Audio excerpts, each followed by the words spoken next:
Hello friends, welcome back to your channel accounts guru. और आज इस वीडियो में करने वाले हैं most important MCQ from the chapter not for profit organisation. तो आने वाले एग्जाम्स के लिए ये बहुत ही क्रूशियल रहेंगे। तो चलिए शुरू करते हैं आज का पहला question.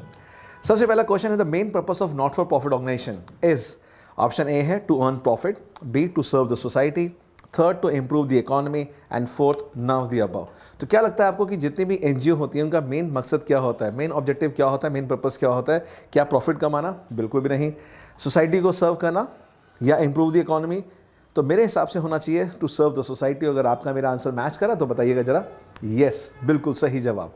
Question number 2, which of this account is prepared on cash basis? यानी जो एक एनजीओ है एनपीओ, वो इन अकाउंट में से कौन से ऐसे अकाउंट है जो कैश बेसिस पे बनाते हैं? 4 अकाउंट्स आपके सामने हैं। पहला है income expenditure, second profit and loss account, तीसरा receipts and payment account and fourth is machinery account. आप सब जानते हैं कि मेन 3 अकाउंट्स एक एनजीओ बनाती है। पहला होता है हमारा receipts and payment account, second is income and expenditure, third balance sheet. तो यहाँ पर देखें तो ऐसा कौन सा अकाउंट है जो कि कैश बेसिस बनता है, यानी जो कैश रिसिप्ट्स हैं वो डेबिट होंगी, कैश पेमेंट्स क्रेडिट होंगी। तो कौन सा अकाउंट है? देखिए चारों में से, और यस सही जवाब है receipts and payment account. Next question, which of the following is a not for profit organisation? यहाँ पर आपको ऑप्शन दी गई है, हॉस्पिटल्स हैं, स्कूल्स हैं, स्पोर्ट्स क्लब हैं या ऑल ऑफ दीज हैं। क्या लगता है आपको कि कौन कौन सी ऑर्गेनाइजेशन यहाँ पर चैरिटेबल है यानी समाज सेवा करती है? क्या वो हॉस्पिटल्स हैं? तो आप कहेंगे यस, चैरिटेबल डिस्पेंसरीज भी होती हैं। आप कहेंगे स्कूल्स, यस आप जानते हैं हमारे गवर्नमेंट स्कूल्स हैं, एडिड स्कूल्स हैं। और बात आती है थर्ड स्पोर्ट्स क्लब की, यहाँ भी स्पोर्ट्स क्लब चैरिटेबल होते हैं।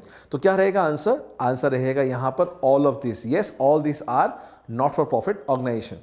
देखते हैं next question, receipts and payment account records payment done for, यानी रिसिप्ट पेमेंट अकाउंट कौन सी पेमेंट्स रिकॉर्ड करती है ये आपको बताना है। क्या वो करंट ईयर की रिकॉर्ड करती है, या वो प्रीवियस ईयर की रिकॉर्ड करती है, या नेक्स्ट ईयर, या रहेगा ऑल ऑफ दिस? और आप जानते हैं यहाँ पर अभी हमने डिस्कस किया कि receipt payment account cash basis पे बनती है। कैश बेसिस का मतलब है जो भी रिसिप्ट्स हो चाहे पेमेंट्स हो वो किसी भी टाइम पीरियड की हो, अगर इस साल में आ रही हैं तो रिकॉर्ड होंगी, पेमेंट जा रही है तो रिकॉर्ड होगी। तो पेमेंट्स का हमने पूछा था, तो कौन सी पेमेंट्स रिकॉर्ड होगी? सोचिए बताइए। यस, करंट ईयर होती है, प्रीवियस ईयर और नेक्स्ट ईयर। तो यहाँ भी आंसर रहेगा क्या? All of this. The surplus earn by not for profit organisation is, यानी जो सरप्लस आता है, इनकम एक्सपेंडिचर का बैलेंसिंग फिगर आता है, उसकी क्या ट्रीटमेंट रहती है ये आपको चारों में से बतानी है। पहला ट्रीटमेंट है distributed among the members as a dividend, या उसको रिटेन करते हैं फ्यूचर इन्वेस्टमेंट्स के लिए, या फिर कैपिटल फंड में ऐड करते हैं, या नन ऑफ दिस। तो हम सब जानते हैं 11th क्लास के अंदर जब हम फाइनल अकाउंट्स बनाते थे तो जो नेट प्रॉफिट आता था प्रॉफिट एंड लॉस अकाउंट से, वो हम ऐड करते थे कैपिटल के अंदर, क्योंकि वो पैसा 1% को बिलोंग करता था। बट यहाँ पर जो एनजीओ है, ये मेंबर्स हैं, जो उसको संस्था जो चला रही है, वहाँ पर उस प्रॉफिट को क्या करेंगे? तो क्या रिटेन करेंगे या कैपिटल फंड में ऐड करेंगे? तो वही कॉन्सेप्ट है यहाँ पर। कैपिटल फंड पब्लिक का होता है, जनरल फंड होता है, कॉर्पस फंड होता है, उसी में जाके वो ऐड बैक हो जाएगा। तो आंसर होना चाहिए क्या? सी, बिल्कुल सही जवाब। If debit side of receipts and payment account exceeds the credit side, the balance will be known as dash. यानी अगर आप एक रिसिप्ट पेमेंट अकाउंट बना रहे हैं और डेबिट साइड पे आ गया 1 लाख, क्रेडिट साइड पे 90,000 आ गया, इस 10,000 बैलेंस को आप क्या बोलेंगे? नॉर्मली मैं देखता हूँ इस क्वेश्चन को बच्चे गलत इंटरप्रेट करते हैं और कई बार बच्चे कहते हैं सरप्लस। अगर आपके मन में भी सरप्लस आंसर आ रहा है तो वो सही आंसर नहीं है। अगर आप कहेंगे डेफिसिट तो वो बिल्कुल भी सही आंसर नहीं। तो ये दोनों अगर आंसर आपके पहली बार माइंड में आए तो ये दोनों आंसर आपके सही नहीं है, बिकॉज और ओवरड्राफ्ट पॉसिबल नहीं है, क्योंकि डेबिट साइड रिसिप्ट्स की बड़ी है, यानी पॉजिटिव कैश बैलेंस, तो वो पॉसिबल ही नहीं कि ओवरड्राफ्ट हो। तो आंसर क्या होगा? Cash balance. ये नॉर्मली आपने किया होगा पार्टनरशिप के अंदर, जब आप कैश अकाउंट बनाते हैं तो डेबिट साइड बड़ा होता है तो बाय बैलेंस सीडी लिखते हैं, क्रेडिट साइड पे कैश या बैंक अकाउंट के। वही बात यहाँ पूछी गई है। तो right answer is what? It will be your cash और बैंक बैलेंस। तो सरप्लस डेफिसिट नहीं है, ना ही ओवरड्राफ्ट है। राइट आंसर इज कैश या फिर bank balance. If life membership fees of ₹5,000 is wrongly treated as revenue receipt, then effect of this error on surplus and the closing of capital fund will be. It is one of the good question. ऐसे question की आप और practice करेंगे तभी आप ऐसे question exam में कर पाएंगे। तो सोचिए, अगर आपको यहाँ पर कोई लाइफ मेंबरशिप फीस है, वो होती है कैपिटल रिसिप्ट, जो इरेगुलर होती है, नॉन रिकरिंग होती है, उसको हमने ट्रीट कर लिया एज अ रेवेन्यू रिसिप्ट्स, यानी रेवेन्यू रिसिप्ट्स को हमने इनकम में दिखा दिया। तो अब बताइए इस गलती से सरप्लस पे क्या असर पड़ेगा, और जो closing balance of capital fund होगा उस पर क्या असर पड़ेगा? तो आप देखिए, अगर आपने किसी चीज़ को एज अ रेवेन्यू रिसिप्ट मान लिया, यानी इनकम मान लिया, तो इनकम बढ़ गई होगी, इनकम एक्सपेंडिचर की क्रेडिट साइड पे चली गई होगी, तो ये इनकम बढ़ने की वजह से हमारा सरप्लस बढ़ गया होगा। तो यहाँ पर देखिए सरप्लस चारों ऑप्शन में से कहाँ है, हम चारों ऑप्शन देख लेते हैं। पहला है capital fund increase and surplus increase, तो यहाँ पे इंक्रीज है, एक ऑप्शन ये हो सकता है। Capital fund decrease and surplus increase, यहाँ भी सरप्लस इंक्रीज है, ये भी हो सकता है।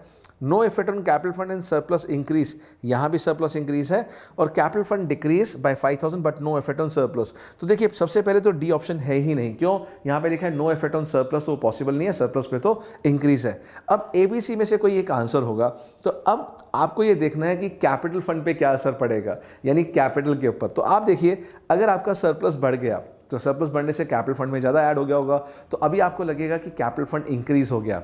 नहीं, जो लाइफ मेंबरशिप फीस होती है, जिसको आपने गलती से रेवेन्यू रिसीव मान लिया, वो असली में लाइफ मेंबरशिप फीस कहाँ ऐड होती थी, कैपिटल फंड में ही ऐड होती थी। तो चाहे सरप्लस बन के कैपिटल फंड में ऐड हुआ हो या लाइफ मेंबरशिप फीस बनकर ऐड हुआ हो कैपिटल फंड में कोई असर नहीं पड़ा।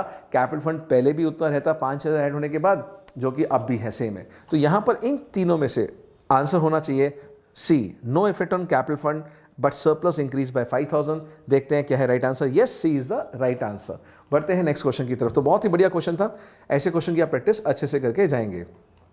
Now receive payment account is a बहुत ही बेसिक क्वेश्चन है, और आपको ये पहली क्लास में हम लोग पढ़ाते हैं और पढ़ाया भी था। अगर आपने बाकी पहले के हमने वीडियोस देख रखे हैं तो उसमें मैंने सारा कॉन्सेप्ट बताया है इससे रिलेटेड। जो भी मैं क्वेश्चन डिस्कस कर रहा हूँ वो कॉन्सेप्ट हम ऑलरेडी पढ़ चुके हैं। अगर वीडियो नहीं देखा तो मैं इसके नीचे वो सारी वीडियो के लिंक आपको प्रोवाइड कर दूंगा, तो जरूर देखिएगा, उसमें सारा कॉन्सेप्ट क्लैरिटी की गई है, तब ये क्वेश्चन आप आसानी से क्रैक कर पाएंगे। तो यहाँ पर रिसीव पेमेंट अकाउंट क्या होता है, क्या वो आपका रियल अकाउंट है, क्या वो आपका पर्सनल अकाउंट है, या नॉमिनल, या फिर कॉन्टिंजेंट। तो कॉन्टिंजेंट तो कुछ होता ही नहीं है, इन तीनों में से एक होना चाहिए। तो यहाँ पर रिसीव पेमेंट अकाउंट में हम रिकॉर्ड करते हैं रिसिप्ट जो आती हैं डेबिट साइड पे, जाती है क्रेडिट साइड पे, और यही हमारा रियल अकाउंट का रूल होता है, debit what comes in, credit what goes out. तो हमारा आंसर क्या रहेगा, आंसर विल बी ए। बढ़ते हैं नेक्स्ट क्वेश्चन की तरफ। विच of the following items appear in income expenditure account but not in receipts and payment account, यानी ऐसी कौन सी आइटम है जो आपको अपीयर करेंगी किसके अंदर, इनकम एक्सपेंडिचर में, बट वो रिसिप्ट पेमेंट से गायब होती हैं। तो सोचिए इन चारों में से ऐसी कौन सी आइटम आपको लग रही है, या वो एडवांस सब्सक्रिप्शन, क्या एडवांस सब्सक्रिप्शन इनकम में आती है, सोचिए। डेप्रिसिएशन ऑफ स्पोर्ट्स इक्विपमेंट वो अपीयर करती हैं इनकम एक्सपेंडिचर में, क्या ये आइटम रिसिप्ट पेमेंट में नहीं आती। तीसरी आइटम मैच एक्सपेंस, फोर्थ है cash in hand and bank. तो सोचिए इन चारों में से ऐसी कौन सी आइटम है जो इनकम एक्सपेंडिचर में आती है मगर रिसिप्ट पेमेंट में नहीं आती। तो देखिए cash in hand, cash and bank वो सिर्फ रिसिप्ट पेमेंट में आती है, इनकम में नहीं आती, तो डी तो ऑप्शन बिल्कुल भी नहीं होगा। मैच एक्सपेंस की बात करें तो मैच एक्सपेंस नॉर्मली अगर फंड नहीं है मैच फंड, तो मैच एक्सपेंस यहाँ भी आएंगे और पेमेंट साइड में भी आ सकते हैं, तो ये भी टेक्निकली आंसर सही नहीं है। एडवांस सब्सक्रिप्शन इनकम में नहीं आती, इनकम में नहीं आती बट रिसिप्ट्स में आती है, तो ये भी आंसर गलत हो गया, बिकॉज हमें तो वो आइटम ढूंढनी है जो इनकम एक्सपेंडिचर में आती हो, रिसिप्ट पेमेंट में ना आती हो। तो बचा हमारा डेप्रिसिएशन, और यस ये है नॉन कैश एक्सपेंस।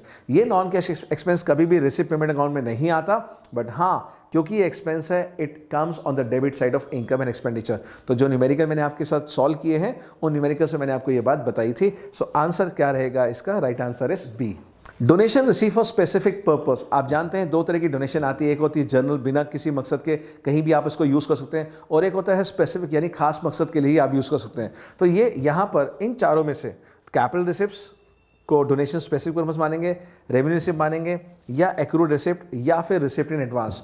तो अगर किसी खास मकसद के लिए कोई रिसिप्ट आती है तो इन चारों में से क्या होगी, since it is for a specific purpose, बहुत बड़ी अमाउंट होती है, इरेगुलर होती है, तो कभी कभी आती है, तो right answer will be what, your capital receipt. इसी तरह से लेगेसी अगर स्पेसिफिक पर्पस के लिए आती है तो वहां पर हम कैपिटल रिसिप्ट मानते हैं, जनरल के लिए आएगी तो उसको रेवेन्यू रिसिप्ट मानते हैं। नेक्स्ट अगला क्वेश्चन ये रहा आपके सामने, सरप्लस और नॉट प्रॉफिट ऑर्गेनाइजेशन इज, यानी जो सरप्लस आता है जिसको हम नॉर्मली 11th क्लास में नेट प्रॉफिट बोलते थे, अगर यहाँ सरप्लस आएगा तो वो कहाँ जाएगा, डिस्ट्रीब्यूट होगा, नहीं होगा, डेबिट होगा, या मे और may not be distribute among the members, या जनरल फंड में डेबिट हो जाएगा। यहाँ टेक्निकल क्वेश्चन है, हो सकता है आपको बहुत ईजी लगे क्वेश्चन, बट मैंने देखा बहुत से बच्चे इसमें गलती करके आते हैं। रीज़न क्या है, सरप्लस को हम मान के चलते हैं कि हम ये मान रहे हैं कि वो डेबिट होगा जनरल फंड में, क्योंकि general fund is a capital fund, तो ये बच्चे डी को टिक करके आते हैं नॉर्मली। आप समझिए यहाँ डेबिट लिखा है डेलिबरेटली, डेबिट का मतलब होता है फंड में से माइनस होना, क्रेडिट का मतलब ऐड होता है, बिकॉज कोई अगर लायबिलिटी या फंड या प्रॉफिट है तो जब जब वो क्रेडिट होंगे बढ़ते हैं, डेबिट मतलब गिरते हैं, तो ये आंसर तो बिल्कुल भी नहीं है। अब है not distribute among the members, या फिर मे और may not be distribute among the members, और फर्स्ट है डिस्ट्रीब्यूट अमंग द मेंबर्स, यानी अपने मेंबर्स के बीच में बढ़ता है। तो क्या है आपका राइट आंसर, देखिए और आप कहेंगे सर ये not distribute among the members, यानी ये मेंबर्स का पर्सनल प्रॉफिट नहीं है, वो प्रॉफिट मेकिंग ऑर्गेनाइजेशन होती थी, ये प्रॉफिट तो संस्था के पास जाता है और वो संस्था का कैपिटल फंड यानी जनरल फंड में ऐड होता है, यानी क्रेडिट होता है। अगर ये क्रेडिट लिखा होता तो ये वाला आंसर राइट होता। तो इनमें से आंसर है बी, यानी ये कभी भी मेंबर्स के बीच में नहीं बढ़ता क्योंकि मेंबर्स का पर्सनल गेन या सरप्लस नहीं है। Sale of old newspaper for 800 will be, आप जानते हैं चैरिटेबल ऑर्गेनाइजेशन है, उन्होंने के पास काफ़ी सारे न्यूज़पेपर आता है। जब हम स्कूल में थे, स्कूल में देखते हैं न्यूज़पेपर कितना भर भर के आता है, तो इकट्ठा होकर उसको हम बेचते हैं। तो जब उसको बेचेंगे तो उसको कैसे ट्रीट करेंगे बताइए? क्या उसको डेबिट करेंगे इनकम एक्सपेंडिचर में, या उसको क्रेडिट करेंगे इनकम एक्सपेंडिचर के अंदर, या उसको क्रेडिट करेंगे रिसिप्ट पेमेंट में, या नन ऑफ दिस? पहले बात करते हैं यहाँ पर credit to receipt payment account. तो क्रेडिट में तो पेमेंट्स आती है और ये रिसिप्ट है, तो ये तो डिस्कार्ड हो गया है ही नहीं। Credit to income expenditure account, क्या ये इनकम है? सोच के बताइएगा। दूसरा debit to income expenditure account, तो डेबिट अगर होता ये एक्सपेंस होता, और क्योंकि ये क्रेडिट है, इनकम है, इनकम हमेशा आपके अकाउंट में हमेशा क्रेडिट साइड पे आएगी, और ये लिखेंगे इसका आंसर बी। और देखते हैं आंसर बी है। यस यस, बिल्कुल आंसर बिल्कुल सही है बी। तो ये कॉन्सेप्चुअल क्वेश्चन है, नोट कर लीजिएगा। इन्हीं में से आपको ये क्वेश्चन आपके एग्जामिनेशन में जरूर दिखाई देंगे। और हाँ, अगर ये एफर्ट अच्छे लग रहे हैं, मैं चाहता हूँ कि आपके एग्जाम के लिए मैं सारे इसी तरह से इंपॉर्टेंट क्वेश्चन लेके आऊँ, तो do like subscribe the channel accounts guru, और बेल आइकन जरूर प्रेस कर देना ताकि अगली वीडियो आप डायरेक्ट देख सके, नोटिफिकेशन आ जाए, आप मिस ना कर पाएं। अगला क्वेश्चन है, if income and expenditure account shows a debit balance. बहुत बढ़िया क्वेश्चन है और इसके लिए आपकी कॉन्सेप्ट क्लैरिटी बचपन से अच्छी होनी चाहिए, यानी क्लास 11 से अच्छी होनी चाहिए, meaning of debit balance, credit balance. तो ये कहता है कि अगर इनकम एंड एक्सपेंडिचर अकाउंट में डेबिट बैलेंस आ गया तो वो क्या होगा? बच्चों को समझ नहीं आता डेबिट बैलेंस का मतलब क्या है, कि अगर डेबिट साइड बड़ी हो तो क्या होगा। तो सोचिए, विजुलाइज कीजिए। आपने इनकम एक्सपेंडिचर का वीडियो देखा होगा, उसमें मैंने समझाया था आपको किस तरह से जो बैलेंसिंग फिगर होती है इनकम एक्सपेंडिचर की, वो सरप्लस या डेफिसिट आती है। अगर आपने नहीं किया, नहीं पढ़ा चैप्टर, तो वीडियो जरूर देखना। बहुत ही कम टाइम में मैंने आपको समझाया पूरा का पूरा इनकम एक्सपेंडिचर कैसे बनता है, रिसीट पेमेंट कैसे बनता है विद एडजस्टमेंट। तो अगेन वो वीडियो, सारी वीडियो इस वीडियो के डिस्क्रिप्शन बॉक्स में आप जरूर देख लेना। चलिए, तो यहाँ पे देखते हैं, यहाँ पर आंसर क्या होना चाहिए। क्या वो आंसर सरप्लस है, क्या वो डेफिसिट है, या कैपिटल फंड है, या कैश इन हैंड है? तो सबसे बड़ी बात है कि अगर खर्चे वाली साइड बड़ी है इनकम से, तो वो आपका लॉस होता है, उसको बोलते हैं हम लोग डेफिसिट। तो आंसर होना चाहिए डेफिसिट, और यस आंसर है डेफिसिट, बिल्कुल सही जवाब। बढ़ते हैं नेक्स्ट क्वेश्चन की तरफ। The income and expenditure account is ये बेसिक क्वेश्चन है, आते हैं, इजी हैं, ये आपको पता होना चाहिए। क्या वो पर्सनल, रियल, नॉमिनल चारों में से क्या है, या नन ऑफ दिस है? तो आप जानते हैं इनकम एक्सपेंडिचर अकाउंट से सरप्लस निकलता है, डेफिसिट, और जिस अकाउंट से सरप्लस या डेफिसिट निकले उनको हम क्या बोलते हैं? नॉमिनल अकाउंट्स होते हैं हमारे। तो यहाँ पे आंसर रहेगा बी, और yes the right answer is B. Receipt payment account is a summary of all receipts and payments. State whether it is true or false. क्या यहाँ पर रिसिप्ट पेमेंट अकाउंट में सारी कैपिटल रिसिप्ट्स और payment आती है? यहाँ वर्ड है कैपिटल, सोच के बताइएगा क्या होगा आपका answer. True, false, may be true और फॉल्स, एंड मेजरली ट्रू। क्या लगता है आपको आंसर? तो आप बोलेंगे सर ये वर्ड जो कैपिटल हाईलाइट है यहाँ पे सारा पंगा है, कैपिटल नहीं, यहाँ तो रेवेन्यू और कैपिटल दोनों की दोनों आइटम रिकॉर्ड करते हैं रिसिप्ट पेमेंट अकाउंट में। तो ये हमारा आंसर होना चाहिए फॉल्स। तो देखते हैं, यस बिल्कुल फॉल्स है, right answer is false. 16th, if there appears a sports fund, यहाँ पे स्पोर्ट्स फंड है आपको, और जो एक्सपेंस इंकर किए गए स्पोर्ट्स एक्टिविटीज पे will be shown on the debit side of income and expenditure account. State whether true और फॉल्स। यहाँ ये कहता है कि आपके पास फंड अपीयर कर रहा है और जो एक्सपेंसेस हैं क्या वो डेबिट साइड पे आएंगे इनकम एक्सपेंडिचर के लिए, बताइए। तो आंसर आप जानते हैं क्या है, जब भी किसी चीज़ का स्पेशल फंड होता है उससे रिलेटेड जो खर्चे होते हैं, एक्सपेंसेस होते हैं, अपने फंड से ही माइनस हो जाते हैं। तो आंसर क्या रहेगा हमारा? फॉल्स। यस, कि ये बिल्कुल बात गलत है। जब आपने स्पेशल फंड बना रखा है तो सारे खर्चे आप कहाँ से मैच कीजिए, कहाँ से मीट कीजिए? अपने फंड से। तो लाइबिलिटी साइड पे टूर्नामेंट फंड में से टूर्नामेंट एक्सपेंस माइनस हो जाएगा, मैच फंड में से मैच एक्सपेंस माइनस हो जाएगा। Which of the following is not a source of fund for a not for profit organisation. आपने बताना है कि इन चारों में से कौन सा ऐसा है जो सोर्स ऑफ फंड नहीं है, यानी कमाई का जरिया नहीं है एक एनजीओ के लिए। तो देखते हैं, पहला है डोनेशंस, ये होता है। ऑनरेरियम, यानी आपके गेस्ट आया कोई स्कूल में, कोई कॉलेज में, आपकी ऑर्गेनाइजेशन में कोई सिंगर को बुलाया और उसको आपने कुछ ऑनर किया, अमाउंट पे किया। सब्सक्रिप्शन, ये मेंबरशिप फीस होती है, इससे पैसा आता है। सरप्लस फ्रॉम ऑपरेशन, यानी मेन जो आपका एनजीओ का मेन काम है वहाँ से सरप्लस लेना, वो भी आपका एक इनफ्लो होता है। तो एक ही खर्चा है ऑनरेरियम, ये सोर्स ऑफ फंड नहीं है, ये एप्लीकेशन ऑफ फंड है, यहाँ पे पैसा देना पड़ रहा है ना कि लेते हैं। तो ये ऑनरेरियम आपका सोर्स नहीं है, ये पेमेंट होती है, तो इट शुड बी ऑनरेरियम, बिल्कुल सही जवाब। Legacy receive for general purpose, यहाँ मैंने बताया था जब भी कोई donation, legacy it's like a donation, general purpose के लिए आएगी तो उसको क्या लेंगे बताइए? एज अ लाइबिलिटी और as an asset, as a capital receipts और एज एन इनकम। देखिए एसेट तो है नहीं, लाइबिलिटी हमारी ये है नहीं क्योंकि हमने इसको जनरल पर्पस माना। अगर ये लिखा था कैपिटल पर्पस के लिए तो ये हमारी स्पेसिफिक लाइबिलिटी बन जाती। कैपिटल रिसिप्ट्स है नहीं, तो क्या बचा हमारा? इनकम। तो right answer is what? Income. Which the following is not an income, बताइए इनमें से आपको क्या लग रहा है, चारों में से कौन सी ऐसी आइटम है जो इनकम नहीं है? फर्स्ट आइटम सब्सक्रिप्शन, सी है यहाँ पे sale of ticket, then donation and then endowment fund. क्या लग रहा है इनमें से कोई इनकम नहीं है? डोनेशन इनकम होती है, yes. Sale of ticket, ticket बेच के आप पैसा कमा रहे हैं वो आपकी इनकम है। सब्सक्रिप्शन, यस, मेंबर्स जो फीस देते हैं उसको बोलते हैं सब्सक्रिप्शन, ये भी आपकी इनकम होती है। एंडोमेंट फंड होता है जब आपके पास कोई गिफ्ट या बिक्वेस्ट आता है कहीं से बाहर से with a special purpose attach to it, कि इस पैसे को इस गर्ल की मैरिज में लगाइए, या ये बच्चा जब तक 21 ईयर्स का ना हो जाए ये पैसा उसकी देखभाल के लिए करिए। ऐसा कोई एंडोमेंट फंड अगर आ रहा है तो वो हमारा कैपिटल रिसिप्ट होता है and it is not an income. So right answer should B endowment fund, बिल्कुल सही जवाब। Income and expenditure account is based on, किसके ऊपर बेस होता है ये बताइएगा? क्या ये कैश बेसिस पे बेस होता है, या वो एक्रूअल बेसिस पे होता है, या मिक्स बेसिस, या मैनेजमेंट अकाउंटिंग पे, किस पे बेस होता है? तो इन चारों में से आप जानते हैं income expenditure is like a profit and loss account. यहाँ हम इनकम एंड एक्सपेंसेस दिखाते हैं तो यहाँ हमारा बेसिस क्या होता है? एक्रूअल बेसिस ऑफ अकाउंटिंग, बिल्कुल सही जवाब। Answer is B. Balance of income expenditure shows, अब ये पूछा कि जो इनकम एक्सपेंडिचर का डेबिट माइनस क्रेडिट करके आता है उस बैलेंस को आप क्या बोलते हैं? तो देखते हैं क्या है आंसर। क्या वो कैश इन हैंड है, क्या वो कैपिटल फंड है, या वो नेट प्रॉफिट है, या excess of income over expenditure? अब देखिए नेट प्रॉफिट वर्ड तो हम यूज करते नहीं because it is not a profit making organisation, it's an NGO, fine. Capital fund तो बैलेंस शीट से आएगा जब opening assets is more than opening liabilities, तो बैलेंसिंग फिगर को कैपिटल फंड बोलते हैं, यानी कैपिटल, वो भी नहीं है। कैश इन हैंड पॉसिबल नहीं है, तो बचा क्या? Excess of income over expenditure या वाइस वर्सा, क्योंकि दोनों बैलेंस आ सकते हैं, कभी इनकम बड़ी होती है कभी एक्सपेंस बड़े होते हैं। इनकम बड़ी होगी तो आप क्या बोलेंगे? क्या बोलेंगे? सरप्लस। और अगर एक्सपेंस बढ़ेंगे तो क्या बोलेंगे? बताइए।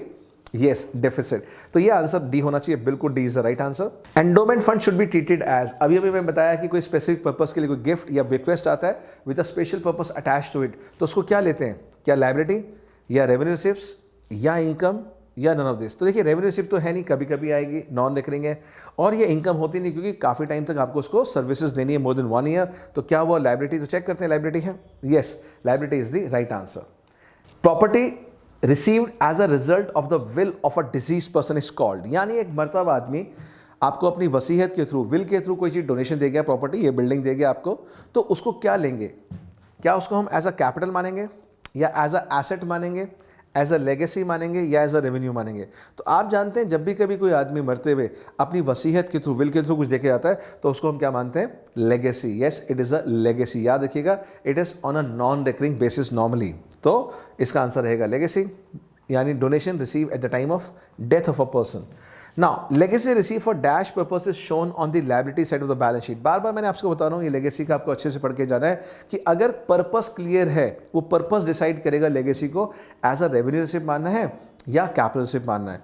तो यहाँ पे आप देखेंगे legacy receive for dash purpose को हम क्या मानेंगे? लायबिलिटी। तो it should be what? Your specific purpose, कुछ खास मकसद के लिए आना चाहिए। तो देखते हैं ऑप्शन में क्या है, general purpose, revenue purpose, income, या स्पेसिफिक। तो हमने पहले ही आंसर बता दिया, ये स्पेसिफिक है आंसर। जनरल होता तो इनकम मानते हैं, स्पेसिफिक है तो हम इसको एज अ लायबिलिटी मानेंगे। तो right answer should be specific, yes, correct answer. Then next, donation receive for specific objective will be shown. अगर किसी खास मकसद के लिए डोनेशन आई है, like donation for building, donation for tournament, donation for matches, उसको कहाँ शो करेंगे? क्या उसको इनकम एक्सपेंडिचर साइड में शो करेंगे, या बैलेंस शीट की लायबिलिटी साइड पे शो करेंगे, या on the asset side of the balance sheet, या नन ऑफ दिस अबव? सोचिए, यानी कोई भी डोनेशन आपने खास मकसद के लिए ली है उसको आप कहाँ शो करेंगे? बताइए, क्या वो इनकम एक्सपेंडिचर है, क्या वो लायबिलिटी साइड है, या वो ऑन दी एसेट साइड है, या नन ऑफ द अबव? तो सही जवाब होना चाहिए क्या? स्पेसिफिक पर्पस के लिए तो वो लायबिलिटी होनी चाहिए। देखते हैं लायबिलिटी है क्या? यस, बिल्कुल लायबिलिटी है। लायबिलिटी साइड पे शो करेंगे इसको क्योंकि वो डोनेशन बिल्डिंग के लिए आई है, मैचेस के लिए कराने के लिए, टूर्नामेंट के लिए। तो जब तक वो नहीं करा लेंगे हमारी जिम्मेदारी है कि पैसा उस पर्पस के लिए यूज़ करना है। Fine. Next, which of the following is not a capital receipt. अब आपने बताना है इन सब में से कौन सी आइटम कैपिटल रिसिप्ट नहीं है। Donation for tournament, donation for building fund, life membership fees and entrance fees. देखिए टेक्निकली बताना चाहूँगा, अगर देखें चारों क्वेश्चन में से तो ए किसी खास मकसद के लिए है, डोनेशन बी खास मकसद के लिए है, और सी लाइफ मेंबरशिप फीस, ये तो होती ही कैपिटल रिसिप्ट है। तो इन चारों को देखें तो कौन सा आइटम बचा हमारा? एंट्रेंस फीस, इसलिए एंट्रेंस फीस राइट आंसर है।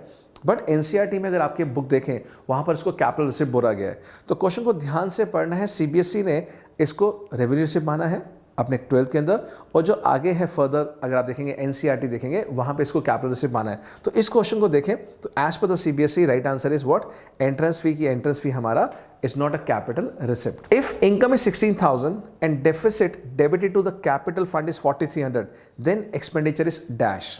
सोच के बताइए यहाँ पर कि अगर आपका इनकम 16,000 है और डेफिसिट है आपका 4,300 तो आपके एक्सपेंसेस कितने होंगे।